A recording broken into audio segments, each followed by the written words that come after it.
everybody. Thank you for joining us at this event powered by Nemira Publishing House. I am Alexandra Florescu, and I'm very delighted to introduce to you one of the most popular thriller writers of her generation, Mrs. C.J. Tudor. Hello. Hello, blimey, that's an intro. Thank you so much for taking the time to meet virtually as we are right now. Yeah, no problem at all. So your Romanian readers are acquainted with your work because in Armada we translated two of your novels, The Chalkman in 2019 and The Hiding Place at the beginning of 2020. Yes. Quite the beginning of the year that was, indeed. Yes, God, it's sometimes I kind of like lost 2020 in a bit of a haze, I think, really.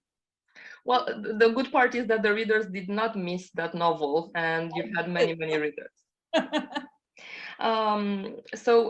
These two novels that we published and translated are two thrillers, and they're both about going back in the past, let's say, revisiting old fears, old traumas, but also with a sprinkle of supernatural. So my first curiosity for you is, why did you choose to write thrillers and not any other form of literature that you had available? I think it's because, I think you tend to write what you love to read in a way. And those are the sort of books, thrillers, mysteries, dark, creepy horror books are the books that I love to read. And I grew up reading. My sort of first introduction to adult books was probably Agatha Christie, which gave me my love of mysteries and twists and that type of thing. And then very swiftly, I moved on to Stephen King, which I think gave me my love of dark, creepy, horror type stories. So what I'd like to do really is kind of mix up those two loves, the mystery, thriller side of things, but also that slightly supernatural, creepy edge as well. And so, yeah, I think I write things that I would like to read myself. I think it's probably what most authors do, really. But did you ever try your hand at any other form of writing? Did you ever try writing something different? Not really. I couldn't write. I just don't think I have it in me to write anything light and fluffy or a romance or anything like that. At one stage, sort of when I was trying to get published, an agent tried to kind of get me to sort of write thrillers that didn't have that sort of weird, creepy, supernatural kind of edge. But I found that I really couldn't do it. It just kept creeping in. And I think you just have to write what you love, really. And that is it. And some authors do like to mix it up a little bit more. Maybe in the future I may write a romance, but I think it's kind of highly unlikely. That's a beautiful statement, that actually every writer is as much a reader as he is a writer. Yeah. Definitely. Were you surprised? I think you are. Sorry. No, sorry. No, I was going to say, you can write well if you don't read lots. I think that's the key to writing, really, that love of reading. That kind of, you read a lot and you kind of think, I'd like to do this. Circling back to what you said about the agent that tried to, make you write something different, were you surprised by the huge success of The Chalkman, by how many readers were so excited by it?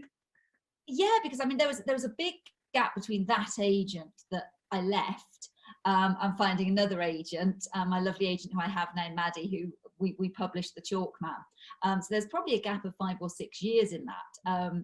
But I'd had a lot of rejections before I got published. So I think when you've had a lot of rejections, and I was told quite bluntly at one point that the type of books I like to write weren't publishable. But I think things changed by the time sort of The Chalkman was submitted, and suddenly it was a story that people were interested in, which was wonderful. But I was really surprised by how well it did, and how many people wanted to publish it, and how well it's done in lots of different countries, really. Because I think when you have been rejected a lot, you don't expect that sort of success. I think you're ready for the rejection again, really. So it was a wonderful surprise, and it did completely change my life, because it enabled me to write full time, which is the dream. That's great. I think we had that question from a reader of yours, if you're fully dedicated now to writing, and how you manage to, to find the time just to sit down and write, because I know you have a family, and of course it's been a difficult year and so on. So how do you make time for writing, and when do you write? I mean, normally I like to write in the morning because I'm more of a morning person. So I like to get up and in normal circumstances, take our little girl to school, and then I sit down, I maybe go for a run, and I sit down and write.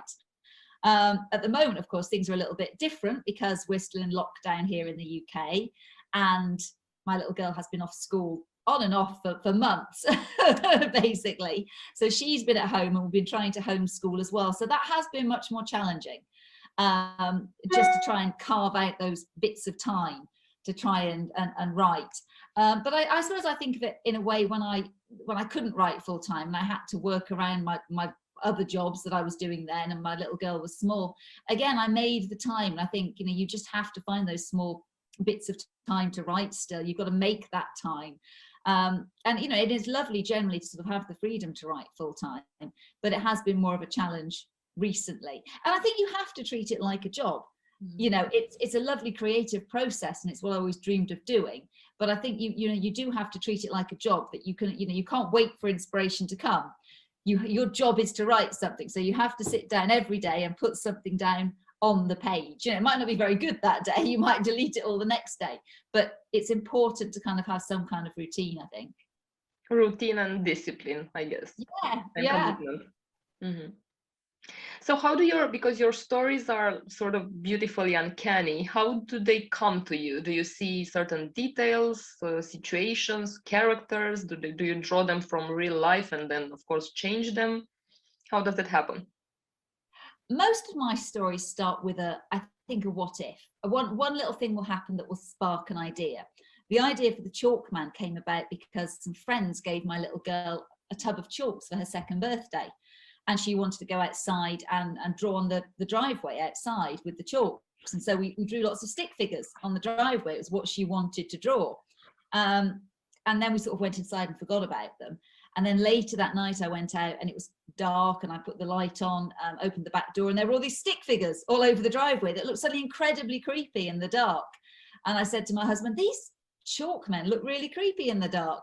And that was just the spark, you know, the chalk men, which became the chalk man, was the spark for the sort of the idea about sort of this childhood game that turned sinister.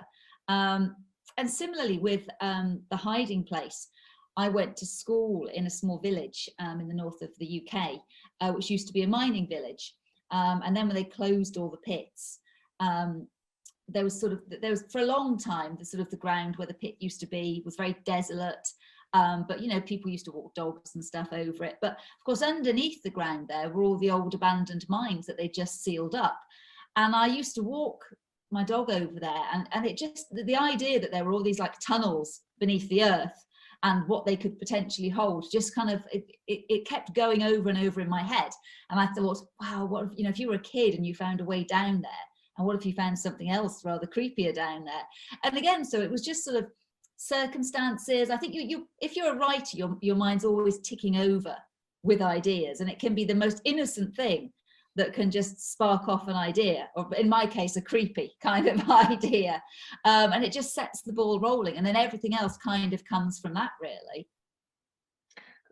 What you just said about you walking the dogs over, you know, deserted lands reminded me of that female character in the hiding place, also walking the dog above the mine. Yes. Yeah. So that's the, let's say, creative spark that we talked about, and then comes the writing, and then comes the editing. Which process is more intense for you, the drafting or the editing afterwards? Probably the editing. I'm very much somebody who doesn't plan their books. So I just sit down and I write, and I just get the words on the page. So I end up with I don't even correct typos or grammar. I just plow through. So I've got what I think of as a skeleton of the book, basically. So I'll have like a 400-page skeleton, and then I have to go back and put the meat on it, and I have to flesh it out, and I have to, you know, refine it, and create the whole book. So for me, the editing process is the much more intense process, because that's where the real work begins. You know, I have this framework, this skeleton of a story, and I know roughly where all the bits go. But then I have to, you know, have to bring it to life, I guess, in a kind of Dr. Frankenstein kind of way. So yes, at the moment I'm writing book 5, and I think I've been about 50 pages from the end of this draft for about 3 or 4 months, because I am editing. So I keep changing bits and moving it around. And you know, writing, I can write, you know, pages and pages in a day, just getting the words down. But editing, some days, you know, you will spend the whole day on one paragraph because you just have to get that bit right. So that's definitely, I think, the real intense, hard work part of the process. So the silver lining between Chalkman and The Hiding Place is definitely going back, revisiting the past, revisiting the town you were born in, family issues, traumas, fears, your school. And I find this very interesting. Why do you think it's important to go back and revisit your old self in life and in your literature? I mean, sometimes it's not a good idea. I think sometimes you need to get as far away from that old self as possible. But I think, you know, we are informed by what happens to us in the past, and particularly by what happens to us as children. And I think that kind of phase, that kind of age of about 11, 12 in particular, is a very formative phase. And I think things that happen to you as a teenager or a preteen really stay with you throughout your life, those experiences, because everything is more vivid when you're a preteen or a teenager. You feel everything more, everything is much more important, and it's all, you know, everything that happens is a big thing. And I think, you know, you do carry those moments with you throughout life. They really do sort of inform you who you are as an adult. And so, yeah, in both the books, it does feature characters who, in The Chalkman, Ed obviously doesn't physically leave his small town, but he does find himself drawn back into the past and his childhood and what happened to him and his friends then. And of course, in The Hiding Place, Joe has got away from the small town where he grew up, but finds himself, you know, through a mysterious message and other things that are happening, drawn back to that small village. And I think it's always very interesting when you, particularly if you move away from the place where you grew up, and then go back to it. I think it's always very strange to revisit it, and how different or how similar things seem to when you were a child. Quite often things seem so different. And then also what I find is very fascinating is when you meet people who have never left, because again, you know, you find sometimes your lives are very different, sort of the ones that got away and the ones that ended up staying for whatever reasons. So yeah, I do find that clash of the past and the present an interesting thing. Yeah, going back to revisit your past.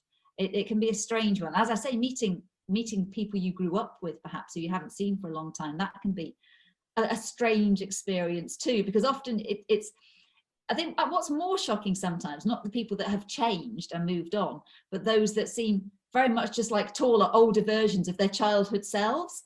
And that can be a very odd thing, that people haven't actually moved on from as they were as a teenager.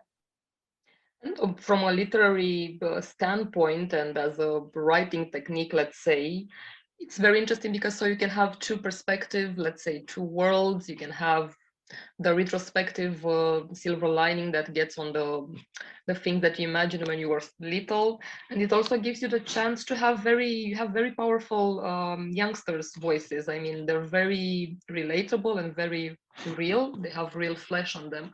So how is it to write in the voices of younger people? I think it's because I remember so very, very vividly what it was like being that age. You know, I can still really vividly remember how I felt at certain times and the experiences me and my friends had. And I find it quite easy to slip back into being that younger person. It still seems very close to me, more so perhaps than experiences in my 20s or 30s. Those sort of years of being a young person still feel really vivid. And I'm also in touch with all my friends who I grew up with, who I've known a lot of them since, you know, we were about 7. So I was, particularly when I was writing The Chalkman, because a lot of our experiences are kind of in that book, I was able to chat with them and sort of, you know, discuss our sort of memories of growing up in the sort of little small suburban town where we grew up. So I find it relatively easy to slip back into that. It's interesting though, because of course, you know, my childhood was in the 80s. And more recently, I was writing a book with a teenager set in the present day. And yeah, I found I had to do sort of more research in a way and be a little bit more careful with my language. Because of course, you know, I know the language I used to use, my friends used to use, but of course language evolves and you know, slang, particularly with teenagers, evolves, and of course the social media, etc. So again, I wanted to be very careful to kind of get that right, so it didn't come across as an old person like myself writing a teenager and getting it totally wrong. For your characters, you also have this wonderful play between their dark side and their good and light side, let's say. I mean, almost none of your characters are, let's say, heroes or definitely good people. Although, of course, some of their experiences determine why they are like that. So why do you feel it's important to construct characters that are not just unidimensional, let's say, not evil, not totally good? How do you play with that in your books? I think most people are not totally good or bad. Most of us exist somewhere in the grey area in between. And I don't think it takes a lot to push you, to tip you out of that grey area into the bad direction. I think what interests me is what it takes to make someone do something bad. You know, and often it's not just one thing. It can be a series of small events that culminate in a terrible decision or a terrible mistake. You know, a lot of terrible things that happen aren't the result of somebody just being purely evil. They're a result of circumstance, of upbringing, of a situation, of a series of bad decisions. And that's what interests me, because I think that's what happens generally in life, in real life. I think there are very, very few people who are wholly good or just evil. And I think in books or in films, it's far more interesting to read about or watch characters who exist in the grey area. You know, I find it very interesting if you have a character who does bad things but still has some redeeming qualities, and vice versa.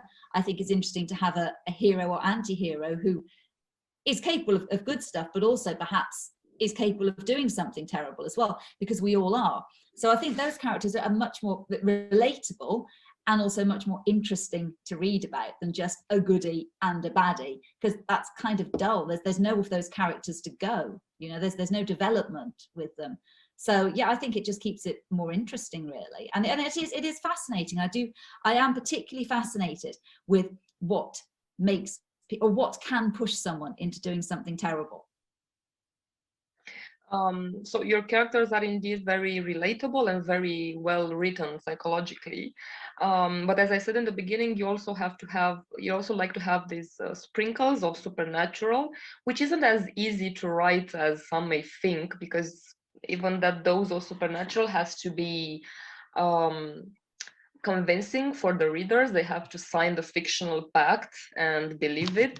So how do you do that? How do you have this balance between realism and supernatural in your novels? Yeah, I mean, it is definitely, you do have to strike that balance. I think the most important things are to make your reality very real and very relatable. So if the environment you create, if the picture of the town, you know, you paint is real, if people can imagine that place, imagine living in that place, if all of that feels very real, if your characters feel real, you have to care about the characters, or you don't care what happens to them. So I think if you make your reality very real and relatable and authentic, then I think that when you introduce that element of supernatural or creepiness or other, people are more ready to go along with it, because you've already set the scene. Mm-hmm. And it kind of, you have to weave it into the reality, really. And of course, you know, people have to be invested. So if they've invested in the story and the characters, then I think they're more willing to be carried along and believe it as well. And I think it doesn't help, you know, it doesn't hurt to, you know, have your characters voice the reader's skepticism sometimes too, because in real life people aren't, well, of course this is just happening. In real life people would be skeptical. So I think it's good to sort of make your characters do that too. And I always believe you mustn't cheat the reader.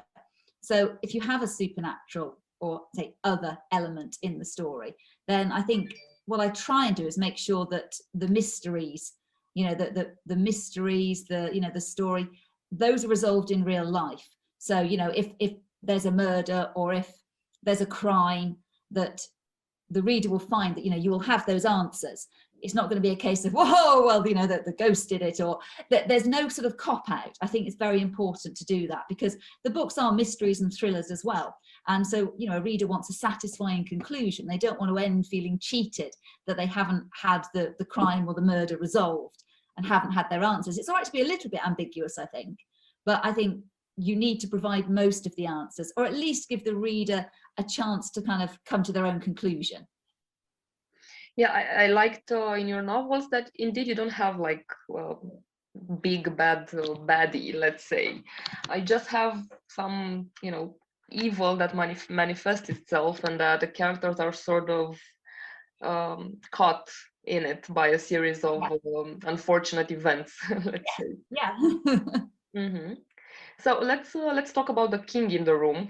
Let's say you're a declared fan of his, and there's definitely willing, explicit echoes of it in the Chalkman and of the Pet Cemetery, maybe in the Hiding Place. So can you tell us more about your relationship with reading King and your choice to have those echoes? Because I'm sure it was a conscious choice in your books. I mean, particularly in the Chalkman, when I wrote the Chalkman, or had the idea for the Chalkman, obviously I'm a huge Stephen King fan. And I'd always, I mean, growing up, horror was so big in my life, reading Stephen King and James Herbert. And of course I used to, you know, there were all those sort of films like The Goonies and The Lost Boys, you know, Stand By Me, those films and stories about gangs of kids getting involved in some very dark kind of adventures. And I'd always wanted to write a book in that vein, but set it in the UK, because obviously most of those were set in the US. And Chalkman kind of gave me the chance to do that. And right away, I knew that I wanted to write it as a homage to all those things that I loved as a teenager, Stephen King and those types of films. So there are very, very deliberate references in there that, you know, obviously if you've read a lot of Stephen King, you will notice, and they're not there by chance, obviously. They're there because, you know, I wanted people to notice them and understand, you know, that this was partially, you know, what I was doing with the book. But also it's very much about me growing up as a teenager. A lot of the stuff in the book is very much stuff that me and my friends would do as teenagers. So, you know, there's a lot of my childhood in there as well. And with, The Hiding Place, I mean, The Pet Cemetery is one of my favourite books. But then The Monkey's Paw, which was part of the inspiration for Pet Cemetery, is also one of my favourite short stories. So as they say, there are no kind of new ideas sometimes in books. So again, I wanted to take my love of those two things and kind of put them in do something slightly different with the idea. So, you know, you might have a similar idea, a similar starting point, but then, you know, you can take it in quite a different direction depending on what you want to do. So that's what I hope, you know, I did in The Hiding Place. But because it was just a story I'd wanted to tell and explore and tell in my own way. And also there are lots of very different elements in The Hiding Place. So, you know, you have a starting point and then hopefully it goes in different directions. But I've always loved Stephen King. It's interesting though, because I think those two books in a way, if those are sort of my homage and love letters to Stephen King, I think in a way I sort of feel like I got some of that out of my system with the first two books. And so like every author, you want to evolve. So moving on, although all my other books, you know, the books I've written after those have that same kind of creepy undercurrent, I like to think that they perhaps have much more of my own voice in them. So while, you know, the comparisons to Mr. King have been absolutely lovely, and obviously, you know, as I said, those books are in a way my homage to Mr. King and all the things I loved. I think it's nice to also be known for yourself too, if that makes sense. Yeah, of course. You probably know, but I mean, we are the publishers of Stephen King as well, so your books are right next to his in the room. It's a massive compliment, and you know what's been so lovely has been the comparisons. It's an amazing thing, and also to have that lovely quote from my hero with the Chalkman. You know, to know he read it and got it and enjoyed it was you know, just, you know, absolute dream come true. And I think perhaps sometimes some of the comparisons come about because there aren't as many women writing in that genre, certainly in that sort of thriller horror genre, not in the mainstream as much, which is a huge shame, obviously. So I think, you know, when you have I've been lucky enough to have some success, it's the immediate comparison because, say, not so many other women are writing in that mainstream horror thriller genre. So because you talked a bit about your other books, and I'm happy to let everyone know that next year we're going to be publishing The Burning Girls. I think we could end this interview with you telling us a few things about The Burning Girls, so that the readers can know what to expect next year from the novel.